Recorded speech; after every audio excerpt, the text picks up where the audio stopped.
आता पाहूया टॉप 9 महत्त्वाच्या बातम्या। पुण्यात ज्येष्ठ सामाजिक कार्यकर्ते अण्णा हजारेंना बॅनरच्या माध्यमातून पुणे रिटोली। कुंभकर्ण सुद्धा गाढ झोपेतून रावणासाठी आणि लंकेसाठी उठला होता, तुम्ही आपल्या देशासाठी आता तरी उठा, असा आशय लिहित अण्णा हजारेंना आवाहन करणारे बॅनर्स। अजित पवारांचा जळगावातील चिंचोली दौरा रद्द। पावसामुळे रस्त्याची दुरावस्था झाल्याने चिंचोलीतील मेडिकल हबच्या बांधकामाचा पाहणी दौरा रद्द। मुख्यमंत्री देवेंद्र फडणवीस आज सोलापूर दौऱ्यावर अटल गृहनिर्माण संस्थेच्या माध्यमातून उभारलेल्या 1240 घरांच्या गृहप्रकल्पांचे चावी वाटप करणार। मुंबई हायकोर्टाच्या कोल्हापूर खंडपीठाचं आज उद्घाटन, सरन्यायाधीश भूषण गवई यांच्या हस्ते उद्घाटन होणार। उद्यापासून खंडपीठाचा कारभार सुरू होणार। राज्यातील सहकारी कारखानदारी सुरुंग गाळप क्षमतेबाबत धोरणाची गरज। खासगी कारखानदार राज्याबाहेरचे असल्यामुळे त्यांना स्थानिकांशी आस्था नाही, शरद पवारांचं वक्तव्य।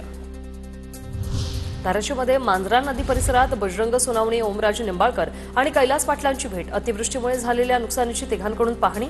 मांजरा नदीच्या काठावरील शेकडो एकर शेती पाण्याखाली। नुकसानाच्या पाहणी दरम्यान तिघांची अचानक भेट।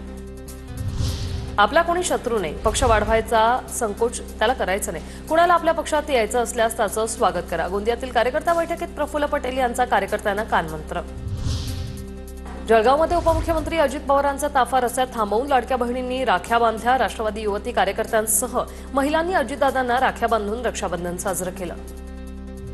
बेस्ट पतसंस्थेच्या निवडणुकीत उमेश सारंग, सुहास सावंतांनी भ्रष्टाचार केला। बेस्ट पतसंस्थेचा पैसा हाऊसमोजीसाठी उडवल्याचा प्रसाद लाड यांचा गंभीर आरोप। दरम्यान भ्रष्टाचार झाल्याचा पोलिसांना संशय, पोलिसांकडून दोघांची चौकशी सुरू।